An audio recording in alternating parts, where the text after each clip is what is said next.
Donetsk में Ukraine का भीषण हमला हुआ है।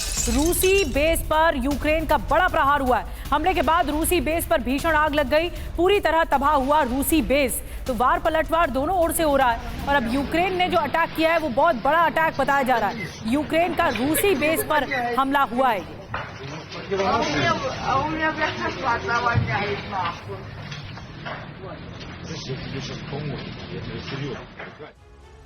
और देखें, इन सब के बीच एक बड़ी खबर यह है कि कुर्स्क में रूस को एक बड़ी कामयाबी मिली हाथ। यूक्रेन के कई सैनिकों ने हथियार डाले हैं।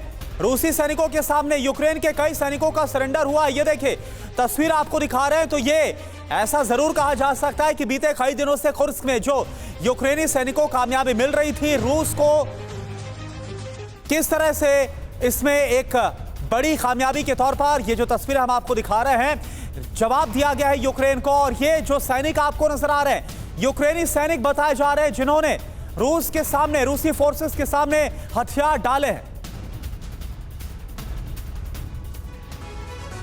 और इस बीच एक और बड़ी खबर, यूक्रेन के कुर्स्क ऑपरेशन पर बड़ा खुलासा हुआ है। ब्रिटेन से लौटे यूक्रेनी सैनिकों का कब्जा, कीव सैनिकों को ब्रिटेन ने दी कब्जे की ट्रेनिंग। कुर्स्क पर द टाइम्स की रिपोर्ट में ये दावा किया गया है कि ब्रिटेन से जो यूक्रेनी सैनिक लौटे हैं उनको ट्रेनिंग मिली है ब्रिटेन से।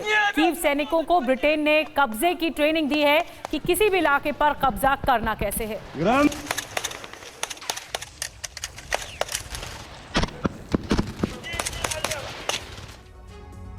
तो देखिए, ये बात तो तय है कि कुर्स्क में रूस की बहुत बड़ी हार हुई है। वोलोदिमीर ज़ेलेंस्की की सेना लगातार कुर्स्क में आगे बढ़ रही है और बहुत तेजी के साथ तमाम इलाकों को कब्जा रही है। इन सब के बीच दावा इस बात का किया जा रहा है कि कुर्स्क में कब्जे के लिए ब्रिटेन ने यूक्रेनी सेना को बाकायदा ट्रेनिंग दी थी। कीव की फौज को यह ट्रेनिंग ब्रिटेन में दी गई थी। दावा इस बात का है कि कुर्स्क में जंग से पहले 1 महीने पहले की ब्रिटेन ने ट्रेनिंग दी। तो ब्रिटेन ने ट्रेनिंग कब दी? कुर्स्क जंग से 1 महीने पहले। दावा यह है कि यूक्रेन के सैनिकों को ब्रिटेन में ट्रेनिंग दी गई है। घुसपैठ फ्रंटलाइन की जंग के लिए तैयार किया गया ट्रेनिंग में। निधि जी हाँ, और ये कहा जा रहा है कि यूक्रेनी फौज को घुसपैठ और फ्रंटलाइन पर जंग के लिए ट्रेनिंग दी गई। और क्या ट्रेनिंग मिली, क्योंकि ऊंची इमारतों पर छापे की ट्रेनिंग दी गई। कैसे ट्रेनिंग दी जाती है ये बताया गया है। ये दावा किया गया है कि सैनिकों को ऊंची इमारतों पर कैसे लड़ा जाता है, वहां छापेमारी कैसे होती है, उसकी ट्रेनिंग दी गई है। यूक्रेन के सैनिकों को ब्रिटेन में ये ट्रेनिंग दी गई है। ये बहुत बड़ा दावा है जो बताता है कि स्ट्रैटेजिकली इस पर जो वॉर लड़ा जा रहा है उस पर सपोर्ट कर रहा है ब्रिटेन। हमारे साथ farmer ambassador JK Tripathi sir भी मौजूद हैं। त्रिपाठी सर, स्ट्रैटेजिकली आपको क्या लगता है कि कूटनीतिक तरीके से कैसे बाकी मुल्क भी साथ आ रहे हैं और यूक्रेन के समर्थन में, अगर ये बात जो दावा पर अगर यकीन करें तो इसमें साफ तौर पर दिख रहा है कि ब्रिटेन एक स्क्वायर वन से ट्रेनिंग दे रहा है कि लड़ा कैसे जाता है। देखिए, नेटो के नेतृत्व में पश्चिमी देश पहले से ही यूक्रेन के साथ थे और यूक्रेन को हथियार, बारूद वगैरह सैनिक साजो सामान सप्लाई कर रहे थे। इवन F-16 भी सप्लाई किया जिसको पोलैंड से उड़ाने की बात थी, लेकिन वो शायद अभी इस्तेमाल नहीं हुआ है। जहाँ तक है ब्रिटेन की बात, तो ये नहीं भूलना चाहिए कि अमेरिका के बाद ब्रिटेन यूक्रेन के लिए वॉर असिस्टेंस देने में सबसे बड़ा देश बन के उभरा है। जर्मनी और फ्रांस नहीं, ब्रिटेन की अपनी इकोनॉमी बहुत अच्छी नहीं, लेकिन फिर भी ब्रिटेन दूसरे नंबर पे यूक्रेन का सबसे बड़ा सहयोगी बन के उभरा है।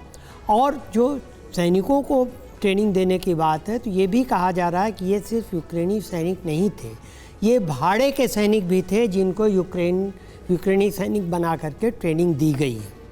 तो ये तो अब फॉल्ट लाइंस क्लियर हो चुकी हैं, एकदम वेल डिफाइंड हो चुकी हैं।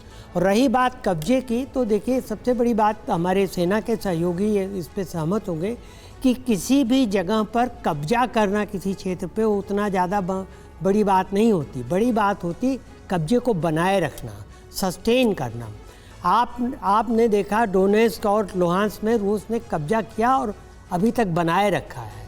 यहाँ पर इन्होंने कब्जा किया है, कितना बनेगा कितना नहीं ये पता नहीं। और ये भी अभी इंफॉर्मेशन वॉरफेयर के समय में ये पता नहीं कि कितना कब्जा हुआ है कितना नहीं हुआ। रूस भी कर रहा है, हमने 6 गाँवों को छुड़ा लिया है और भी छुड़ा रहे हैं। तो ये अभी सब बड़ी धूमिल तस्वीर है, लेकिन ये बात तो तय है कि कुर्स्क पे कब्जा हुआ है। कितना कब्जा हुआ ये बात डिबेटेबल है।